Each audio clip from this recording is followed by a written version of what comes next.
Certainly. Thank you, Ben. We've got a wonderful, prestigious group of panelists. I'll go through them very, very quickly. And apologies if I don't get the names pronunciation exactly right. Dr. Jorge Kukies, State Secretary, Federal Ministry of Finance, Germany. Stijn Claessens, Head of the Financial Stability Policy and Deputy Head of Monetary and Economic Department at Bank for International Settlements. Ondřej Courage, MEP, Committee on Economic and Monetary Affairs, European Parliament. And last but not least, Sultan Meghji, Chief Innovation Officer at FDITECH, the FDIC. Okay, so let's get started. So what I'd like to do is to ask each one of you in your important roles, what either keeps you up at night as a regulator or gets you very, very excited about all of the innovation which is going on in the sector. So just one topic, one term. Shall we go through, Sultan? Well, thanks for having me, Victor. This is great to be here. I would say the first thing that keeps me up at night is human capital. There are just not enough people with strong technical backgrounds who actually understand these technologies in the regulatory system doing things like that. You know, I've been in AI for nearly 30 years, and I'm an outlier from that perspective. And so I think we can't do enough to get enough people with technical backgrounds into these kinds of discussions. Thanks. Hugh? Thanks a lot for the invitation today. And perhaps no, I'll say the same as Sultan, being on the educational side. Human capital, definitely, and what I would call perhaps even broader than that, the digital divide, which is, we haven't talked about the digital divide for a long time, and we're starting to see it again between those who have the skills and those who don't, between the haves and have-not, which is really linked to what they know about the digital economy.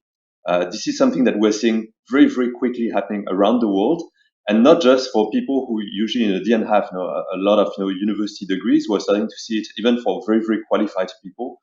So I would call that the digital divide. Huge risk, but also huge opportunity for those that have it, and for the organizations that manage to upskill their employees. Thank you, Hugh. And I apologize. I forgot to introduce Hugh, who's the co-founder of CFTE. So thank you. Stijn, over to you.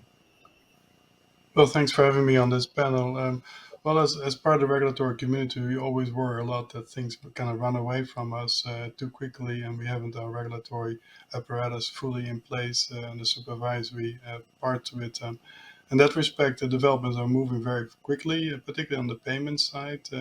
And I would really highlight the emergence of big techs in financial service provision, including payments, and the possibility that they may launch a stable coin as a new instrument, and that would really change the world quite a bit. So that's something we need to be ahead of the curve, and that's what's keeping us awake at night. Thank you. Dr. Kukies? I would say, in addition to the things that I've mentioned, I would say crypto fraud and one of the multi-billion stable coins not proving so stable would be a big risk that I see. And many thanks, and I look forward to a good discussion and to elaborate a bit more on these topics and others.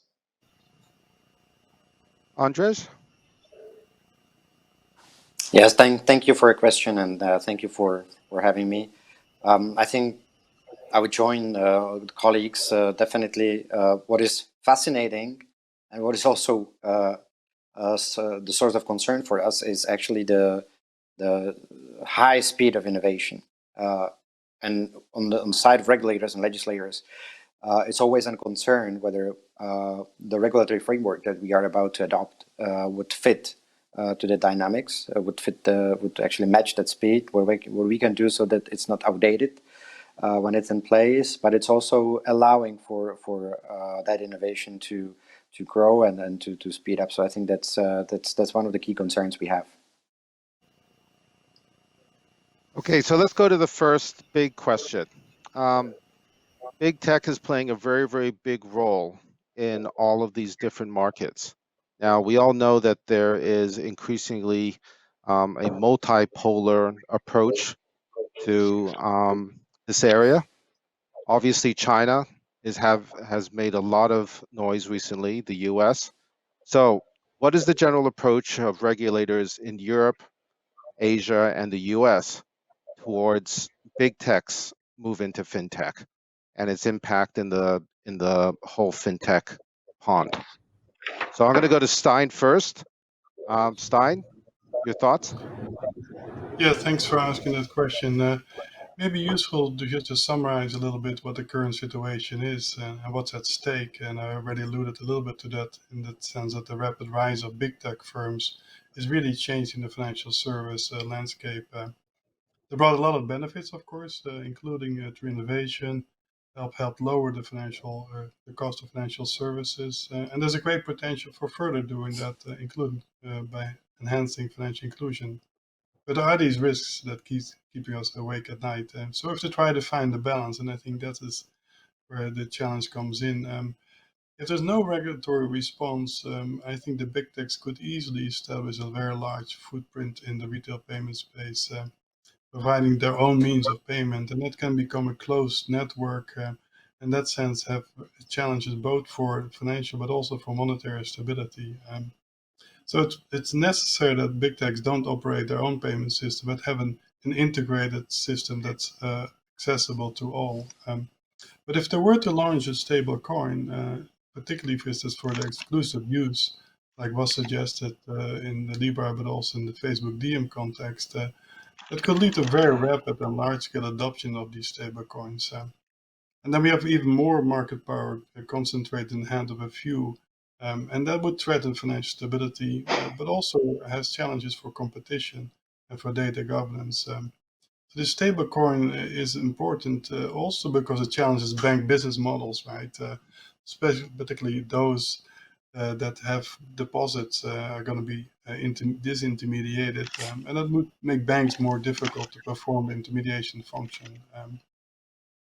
So then also, as I mentioned, they could fragment the monetary system. This is not only an issue for emerging markets where you could see a form of dollarization or DMization, but it could also be the case for other areas. So we have to act here. I think we have a toolkit and an approach ready in some sense through same activity, same regulation. We have used that in many contexts already, but it's not sufficient, I suspect. We need to do, in addition to that, an entity-based regulation. So to really look at these regulatory issues from the point of what is big tech special about it, and should they have some other regulations applied to them specifically. Now, you already mentioned countries are moving ahead in this direction. I think this is exactly along the lines I noted that the entity parts are being put in place in China, the US, and Europe to prevent particularly the data misuse and anti-competitive practices. But it's not necessarily sufficient. We may have to do more because the potential impact of these big techs goes beyond the financial sector. There's also elements of where they provide cloud services and the inputs into financial service provision, issues of cyber risk and the like. So we need a comprehensive approach to deal with these things, I think, as a regulatory community. Let me stop here. Dr. Kukies, I know you have some very developed thoughts along these lines. Yeah, so I agree with what Stein has said, so I won't repeat the specific points. I think what's very important is that we at the European level move ahead quickly on the legislative proposals from the Commission on the markets in crypto assets and the Digital Operational Resilience Act, and we'll be discussing those with Ondřej and the team in the European Parliament soon. At the moment, the debates are going in parallel in the EP and the Council, but we'll be very soon ready with the trialogue and getting the legislation moved forward. And I think the key question, as Stein has elaborated, for the general global perspective for the European Union is, of course, on the one side, fostering the innovative power of tokenization and using the innovative spirit that's on the blockchain and DLT space and combining it with consumer protection and making sure that what keeps me up at night, namely, stable coins not being stable, doesn't materialize. And I think Mika is really the instrument for that, together with Dora, and of course the other two elements in the Digital Services Act and the Digital Markets Act that will also help us with fostering competition. And I think that's my point number 2 on big tech. Is apart from the question of challenges to sovereignty of the euro through stablecoins, is of course the issue of competitiveness and making sure that the innovative power isn't circumvented or prevented by oligopolistic tendencies and exclusionary tendencies. In Germany, we passed legislation that obliges the big platform players to open their NFCs, for example, and to open their APIs, and to prevent anti-competitive behavior. Of course, some of the big techs didn't like that legislation, but it's showing that it levels the playing field between financial service providers and big tech, and actually leads to higher competition. And we're very happy that the Commission is taking up some of those impulses in the European legislation as well. Okay, Hugh, I know you've come from a startup background, or you've worked quite closely in that ecosystem. Do you want to give your thoughts on the big tech question? And also, I'd like to ask you too, on the Asian front, is Asia really the halfway house between Europe and the US in terms of being able to foster innovation in the midst of perhaps a little bit less regulation? Yeah, definitely. No, thanks a lot, Victor. So I think I've had the chance to have both hats. So on the banking side as a managing director at Citi, but also on the fintech startup side as founding partner of the largest fintech accelerator in Asia. And I think I'd like to broaden a bit the question to not just big tech, but fintech startups in general, because I think we might miss a lot of what's happening if we forget about the fintech startups. I don't know if everybody knows as part of the audience, but we have an observatory of what we call fintech unicorns. So the largest fintech companies in the world, worth more than $1 billion. Today, there are more than 200 fintech unicorns. Last year was 100, and a few years ago there were not that many. So the acceleration that we're seeing in terms of fintech startups becoming very, very large players is just humongous. And of course, the Stripe and Adyen and all those companies which are worth pretty much $100 billion. So starting to be very, very large. And I think that if we think at what is happening in finance, that's pretty much the same innovation process that we see in all industries. What we like to very, very simply simplify into what I call the Amazonification of finance and the Facebookization of finance. Amazonification of finance is cheaper, better, faster. Something that we know really well in financial services, but just better, cheaper, faster by using digital tools, a lot of the innovations. But the Facebookization in finance is much harder, is things which didn't really exist before, which thanks to digital now exist. Typically, Bitcoin, cryptocurrencies, etc., would be the Facebookization of finance. What is the challenge of that when we think from a regulatory standpoint? And I give you an example. We're currently working on the Fintech Job Report. The Fintech Job Report, we're looking at 40,000 jobs of Fintech startups in the world and trying to understand where it is. I'll jump directly to the conclusion, and I can tell you that Fintech is not finance. Fintech is tech. So if you look at the jobs in Fintech, 90%, 95% of the jobs in Fintech are not finance jobs, that jobs. And that has huge impact in terms of what is the DNA of a fintech company. It's not a finance company. It's not the same way of thinking. It's not the same vocabulary. It's not the same mindset.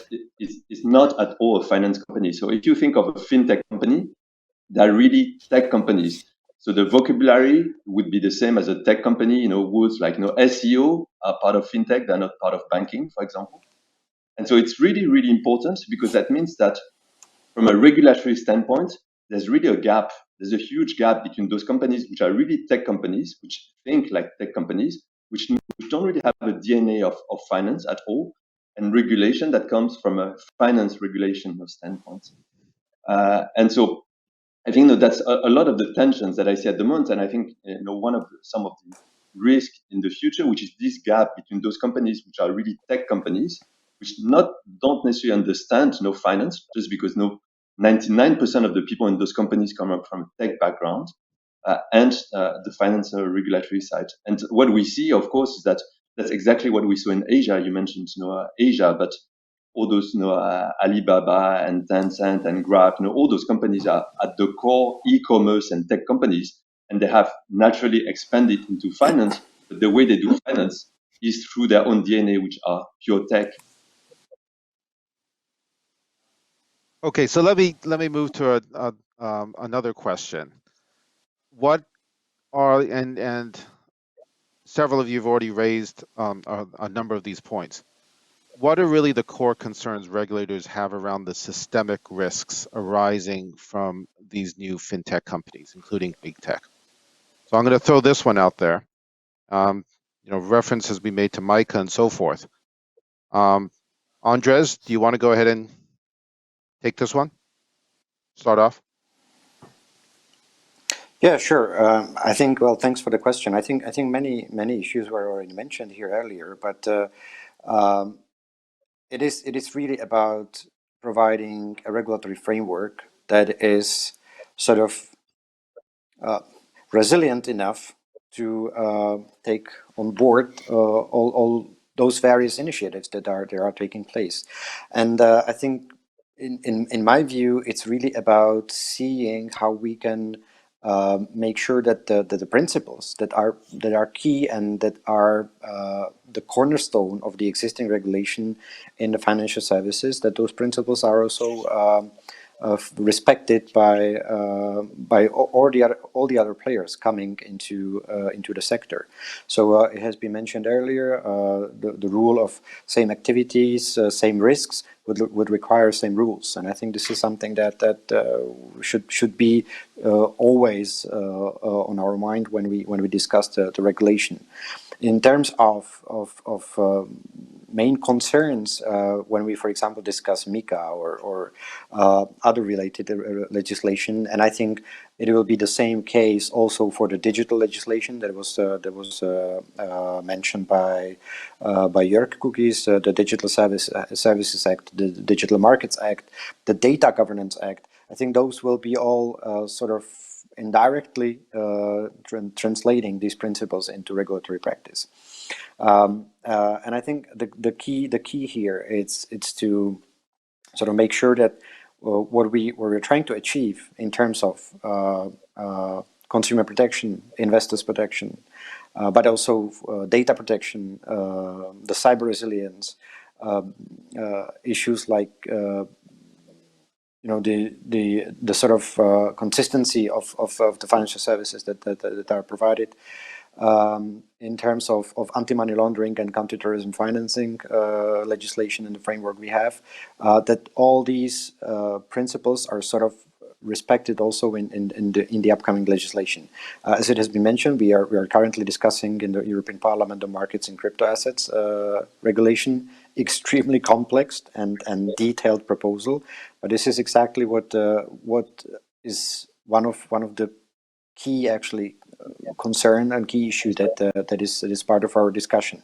And then obviously when we look at the when you look at the regulatory framework in terms of financial sector guaranteeing the financial and monetary stability, we have to also make sure that these issues are taken on board, especially when we look at some of the initiatives that may have global size, that can have significant size in terms of the market capitalization and also the market itself, and then I think that we should be also able to react to that. So I think that is the list of, let's say, the main concerns that we're trying to address, but there will be definitely some more.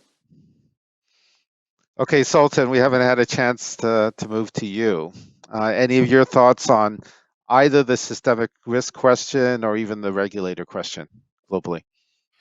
Well, maybe I can blend them both into one answer, and I'll make it a multi-part since that seems to be the theme. Lots of good comments from the other panelists, but I would highlight one thing that it's important to note is that significant technology activities in the financial sector has occurred for decades. Just in the United States, there are tens of thousands of technology companies providing access either as infrastructure for financial services firms or offering financial services products themselves. And markets have already been disrupted in the United States over the last few decades, from the equities markets to consumer mortgage. So this isn't a new thing, and I worry a little bit about shiny object syndrome, where we focus on one specific technology or one specific subset of products or services that are years, in most cases, away from mainstream adoption. So that's kind of comment number one. Comment number two is, as we look to this massive technical evolution that's going to occur over the next few years, whether it's as part of implementing large-scale artificial intelligence in the back office or quantum computing to enhance cyber resilience against negative offensive actors, especially state-based ones. We are in a moment where we have a lot of work to do, and I will just leave you with one phrase that really does spend a lot of time in my head, which is around securing the digital supply chain for the future in such a way that we aren't forcing ourselves into a concentrated risk where there are only 3 or 4 vendors that provide these, but that there's a robust open market. And this is where free market capitalism, I think, is our friend, where we use standards, where we use a lot of the infrastructure that was created to create an open internet over the last few decades and use that to ensure that there's an open competitive market in environments that support it to keep a robust infrastructure of organizations out there. Right now, in some areas, there are less than 10 vendors that provide specific pieces of technology in the system today. And so we really need to get out of that situation. It needs to be many tens moving forward. And so as a regulator, I think very focused in terms of especially these new technologies, especially AI, especially quantum, especially automated multi-party workflow, the baseline standard. These are things where we have to position them for 3, 5, 10 years in the future. We can't just be as reactive historically as we can be. And being reactive is going to cause us to make all the same mistakes that have led to the same kind of concentration and risk issues that exist already. So there's my multi-parted answer to your question. Okay, well, all of you are blowing up my question list because you're moving, just as is typical, into all these different areas. Okay, so I'm going to come back to the global standards question because obviously this is going to be quite crucial. But Stijn, Dr. Kukies, I know both of you have very strong feelings about systemic risk, and you were mentioning them, everything from stablecoins and so forth.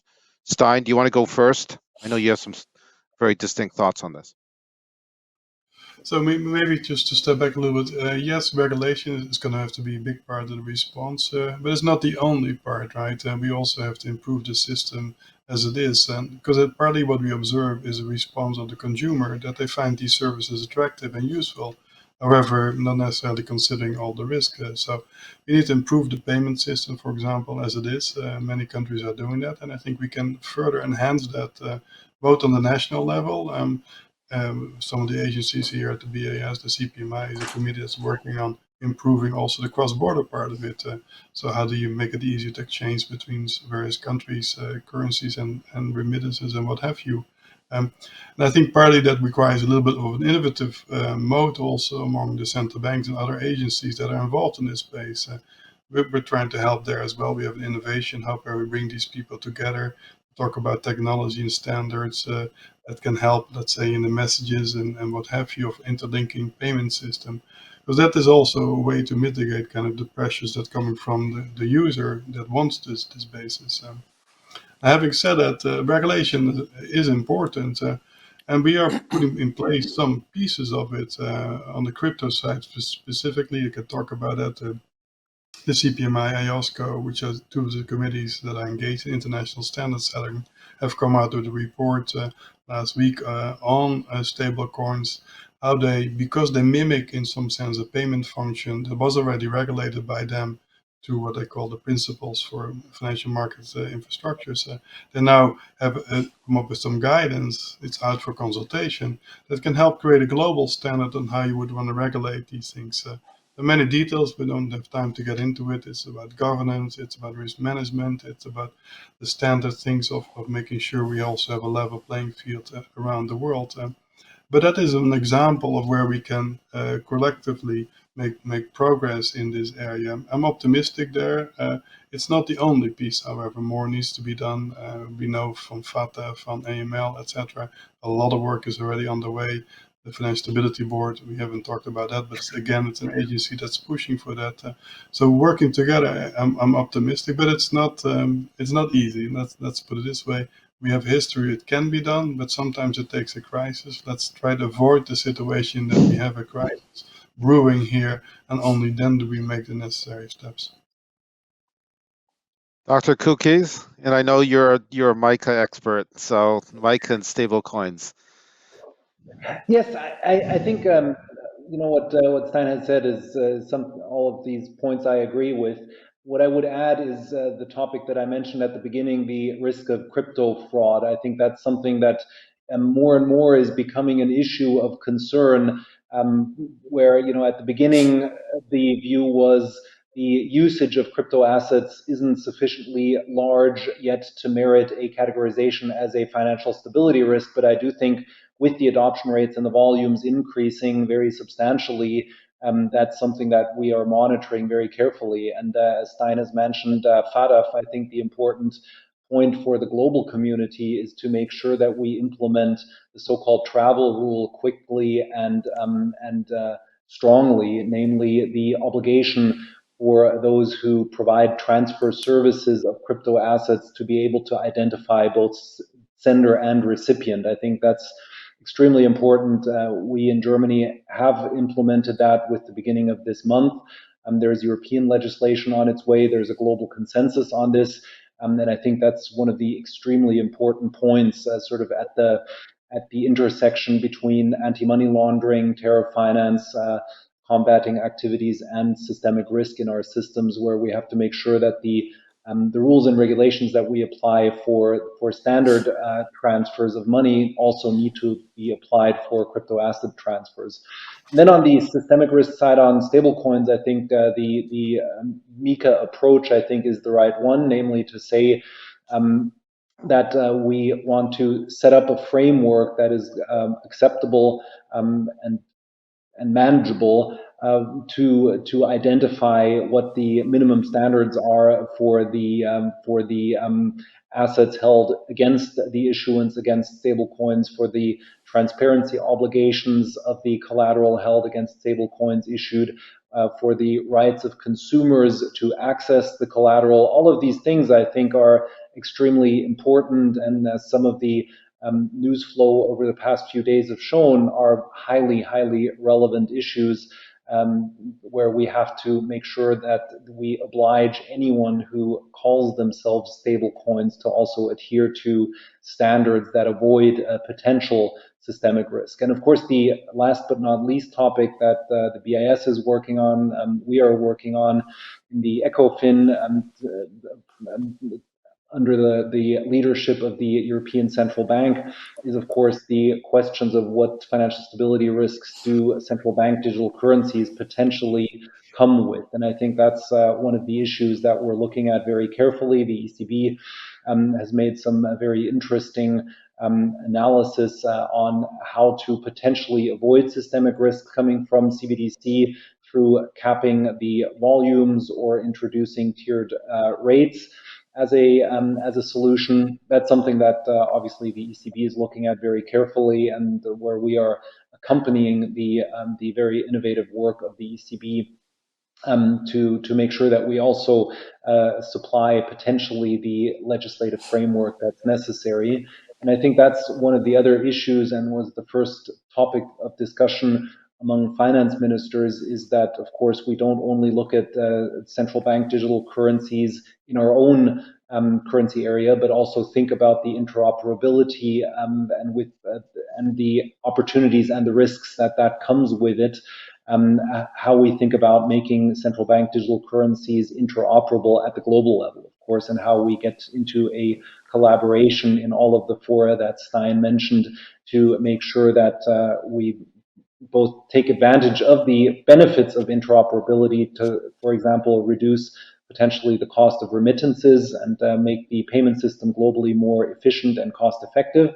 But on the other side, of course, also address the potential spillover risks that entails. Okay, well, that's a good segue into global standards. How do we get there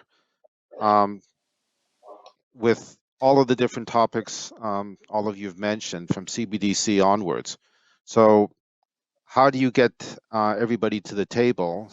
If you take where I'm sitting in China, where China runs a closed data garden and has a very distinct approach to data and came out with its own Chinese version of GDPR. Even if you look at it from that small piece of the puzzle, I want to open it up to all of you. How do we continue to push that across the regulatory framework and so forth? Anybody want to go first? Otherwise, I'll pick on somebody. Andres? Yes, thanks. I was sorry. I was actually about to raise a hand. No, just very quickly. I think much has been said. It's actually a very good question, and you know better than I do. I think that it's always very hard to get our partners around the table and discuss those issues. But I remember when I was drafting in the European Parliament the report on the digital finance, we had exchanges with the European Commission, and for us it was actually important that the EU as a whole is represented on a number of international fora, so that these talks actually do take place, and be it on really various platforms that are available for that. And I think obviously that's again one part of the homework. The other part, I really believe, and I think the GDPR regulation can be one of the examples, that if we set rules that are workable, that are credible, that are actually enforceable on the European level, that apply rules that apply to the entire European Union, all the 27 member states, and obviously those member states who would like to do business, who would like to actually carry out their activities also, be it with their European counterparts or on the European market, they have to comply with those rules. And I think this is also sort of a positive motivation by example. And I believe if we do, for example, if we get the market in crypto assets regulation right, and it really provides what we actually ask for from it, then I think it can be also one of the sources of inspiration for the global talks and for setting the standards on the international level. And then obviously not to leave out any opportunity. There has been discussions under the Trade and Technology Council between EU and US. I think this can be part of the topics on the table. There has been the discussions also with other counterparts, be it under the trade or investment agreement. So I think there is possibility to do it. It has to be sort of a comprehensive approach, but I think we should also really start doing or showing the examples by setting the regulatory framework properly on the European level.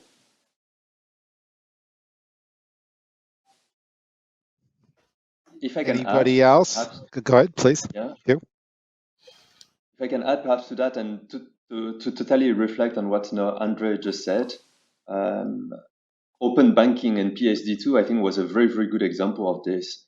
When we look at open banking and PSD2, that was really driven in Europe, and really in terms of the whole, let's call that framework and thought leadership, managed to put in place the bricks, the terminology, what was behind. We can clearly see the impact that it had on the rest of the world, whether it's South America, the Middle East, Asia, in terms of around it, and let's call that after that the cross-border collaboration. So I would say in terms of regulation, of course, it's really difficult to have the same regulation across the world. But in terms of having some kind of harmonization and even just the same terminologies, the same vocabulary when we talk about TPP, then now I think it's commonly accepted that TPP is a certain type of entity, and that's a place that it has in the whole value chain of open banking. I think those kind of initiatives work really well.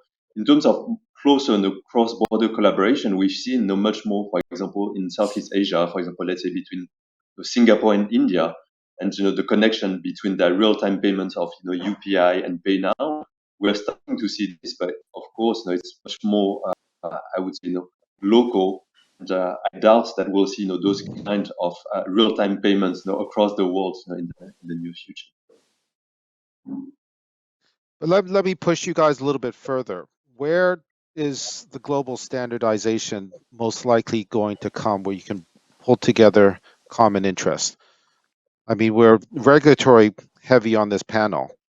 And if I've got clients who are running around forum shopping, noting that if they get out there in some of the less regulated areas, environments around the world, and they can push a technology and get a network effect going, that is actually going to create a significant degree of innovation quite quickly.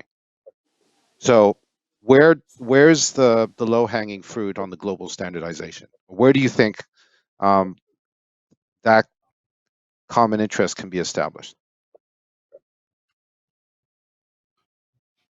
I think I mentioned already some areas in which there is collaboration very actively ongoing, right? And we mentioned FATF, FSB, CPMI, IOSCO. So we should build on those and enhance that. That's not going to be sufficient. And you mentioned already data and data governance thereof. And that's an area where we don't have those mechanisms in place as of yet. That's even true at the national level, of course, but because who owns data is amorphous in some countries, and that gets really problematic when you think again about the big techs entering it. So we need to have that agreement. I mean, are there models out there? I know small countries have gotten together. Chile, Singapore, and New Zealand, for example, have something called the Digital Economic Partnership, where they talk about control of data and the governance thereof. Those are micro examples. Can we build on those to improve that? I think it's feasible in a longer term, but we really need to think about what is it exactly that we want to regulate, right? Data is not something you own, you can control to some extent. And we do want to allow for some exchange because it's beneficial for economic activity and what have you. So this for me is the big gap at the moment. Yeah, Victor, if I could just add one comment as the one technologist on this panel, we need to be pretty clear that there's a massive separation between regulatory standards and technical standards. And in a space where there are no technical standards yet, I think it's dangerous potentially to rush to regulation in certain areas. IETF, WC3, these are all things that have established global standards in technologies that then people can build regulations around. And I think especially as the technology is moving so quickly in some of these areas, I would focus on technical standards potentially in advance of regulatory standards. A number of shiny objects have been talked about on this call that are still highly dynamic, very fast moving technologies that haven't standardized yet, right? You get 6 regulators in the room and you're going to get 7 definitions of stablecoin as an example. So, I would suggest that, we can make use of existing infrastructure around technical standards, public-private partnerships, et cetera, that give us opportunities to maybe move that technical needle forward a little bit before we start, slapping inaccurate regulatory language around and trying to force things at an international and governmental level. I think that's an extremely important point. I mean, we always call it technology neutrality, and that's something that is keeping us busy, specifically on MiCA, is how to accomplish that. Because I think nobody on the regulatory side of this call pretends like we could cross swords with you on selecting the technology that should emerge victorious, but on the other side, of course, we want to set a framework that allows market players to innovate and to find out what the best technology is, but it's a little bit of it's a big balancing act, of course, to make sure that the rails are set, but that we don't intervene into the private sector allocation decisions of capital and innovation and ideas. I think that's where we have to be careful, and those are the things that that we try to balance as well as we can, and to set level playing field. Yeah. Well, what about CBDC? Do you think there is a common framework?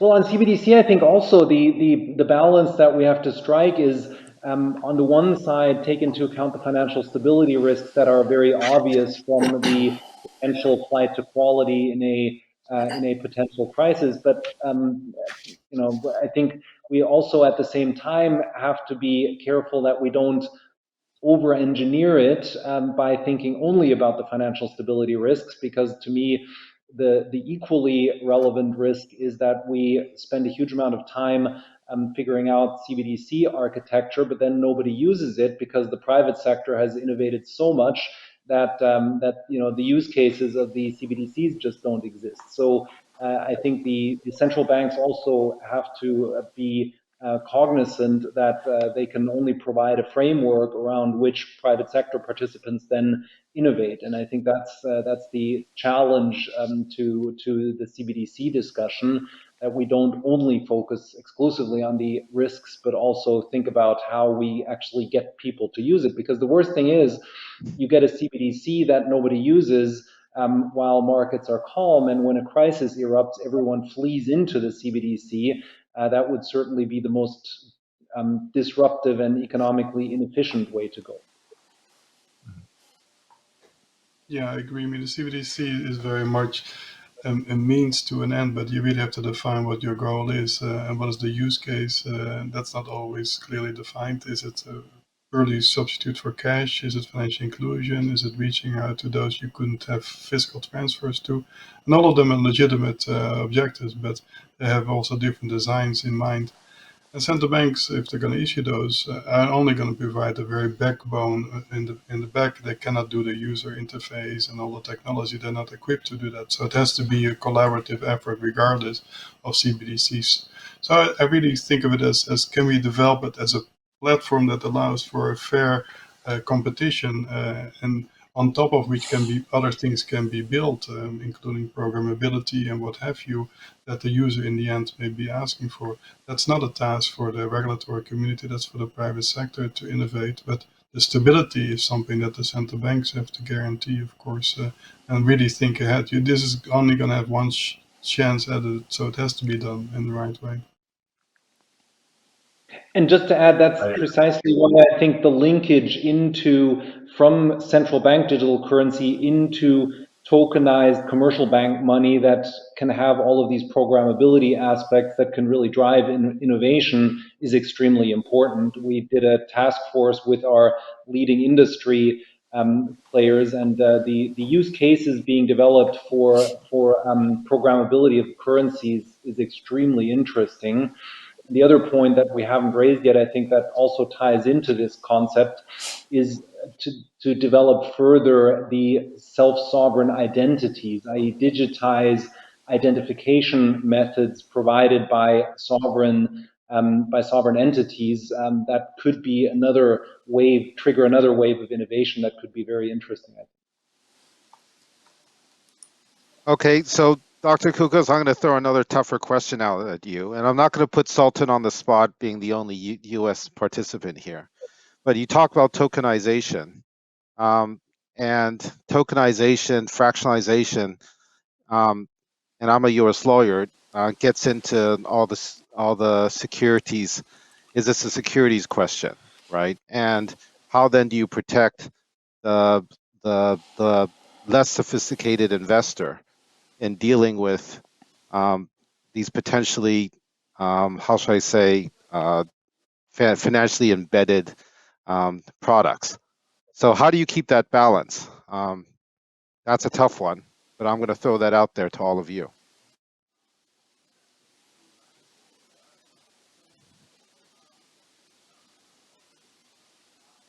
Okay, no takers on that one.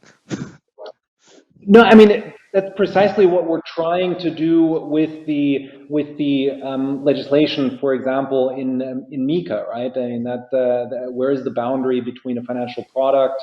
How do we define all of these things?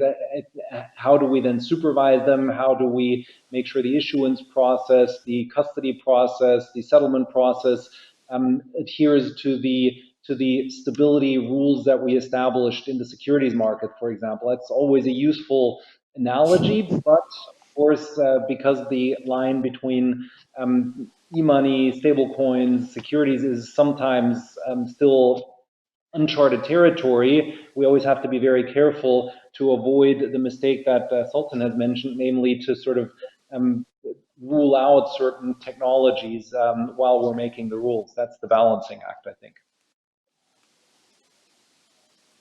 Okay, great. So as we're approaching the last couple of minutes here, I'd like to throw it further open to all of you. We started off talking about what keeps you up at night, what gets you excited.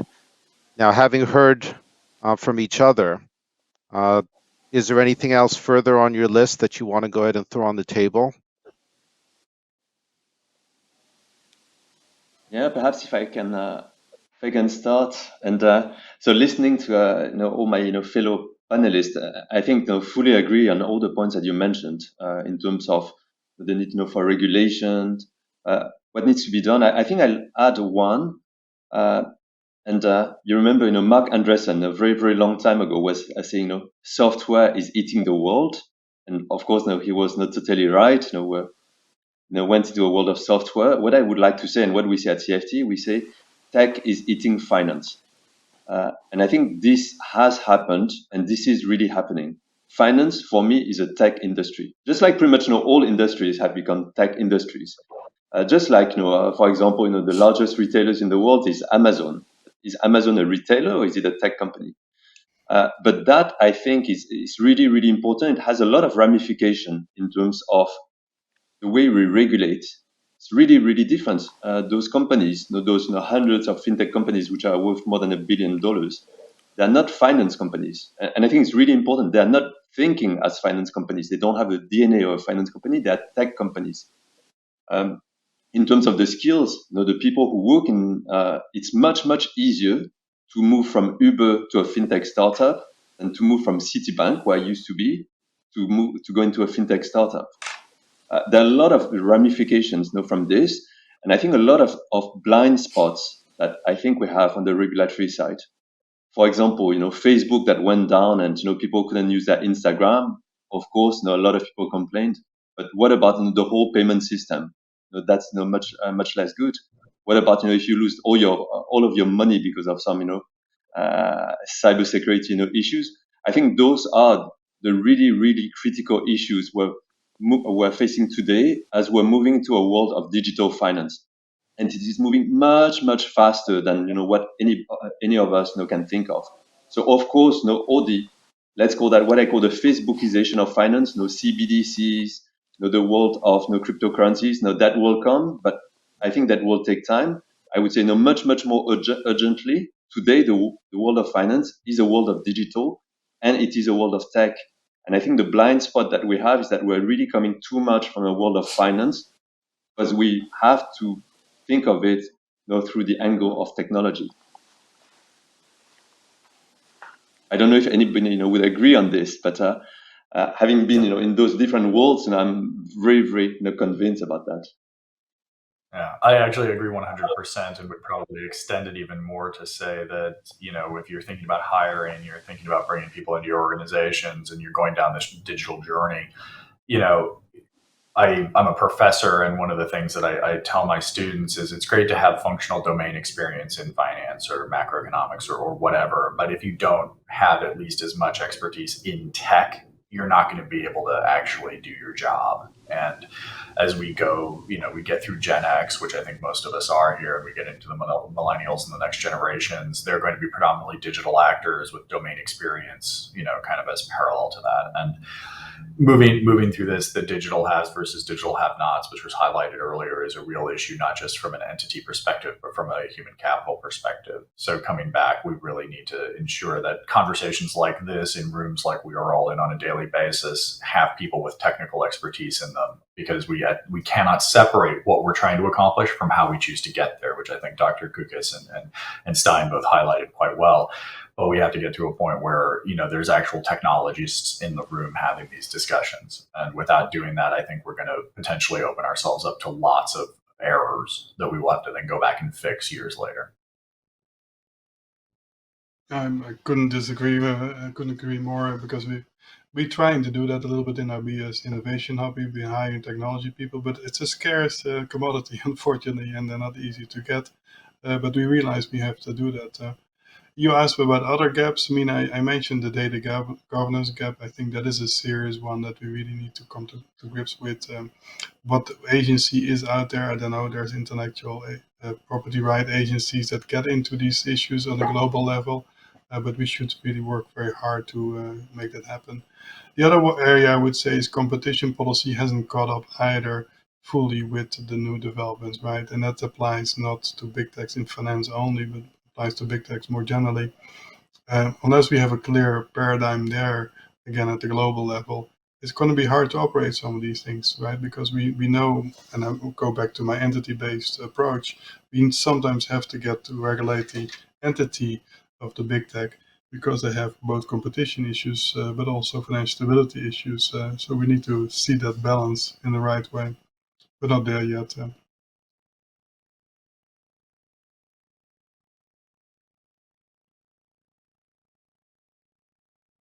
Okay, everybody. Well, as we wind up, I'd like to thank everybody for their thoughts. The whole RAID conference is all designed to pull people together from across the world, because as each one of you have mentioned, this is a not only a global phenomenon, we need to go ahead and address this both locally and globally. So with the last couple minutes, if there's anything that anybody else would like to conclude, pass messages to the audience, the floor is yours. We've got the last 4 minutes left.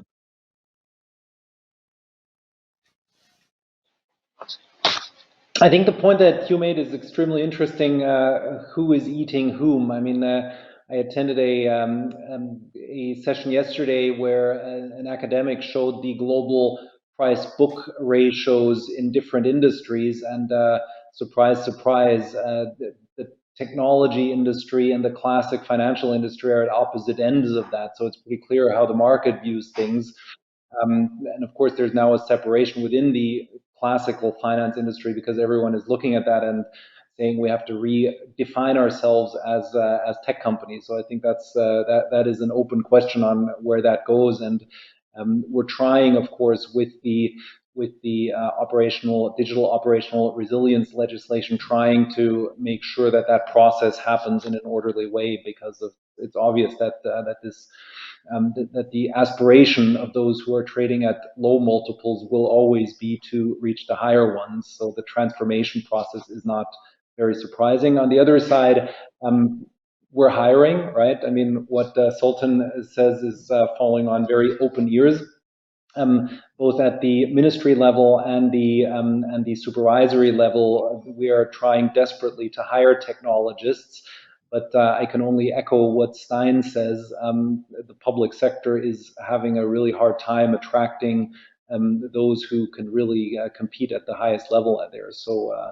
So anyone with an interest in transferring knowledge is highly welcome, and I think all supervisory bodies are interested in facilitating that transfer of knowledge. Perhaps if I can add to that, I would complement that in saying that the digitalization is affecting the existing players, incumbent players, of course, as well. We didn't talk as much about them, but many of them have a difficult time to catch up to the frontier, and they may never be able to, given the investments needed. And then there's the risk that they become kind of a utility in which they provide some of the back office services on the payment rails or what have you. But that's going to come at a cost to society at large in terms of the intermediation. let's put it this way, if through the pandemic we would have had only big techs providing financial services, I don't think we would have had the outcome on the economic side that we have seen. So we would want to preserve the strength of the banks. I'm not going to say we should protect them. Yes, they should be exposed to competition, but they do provide an important service that we need to preserve.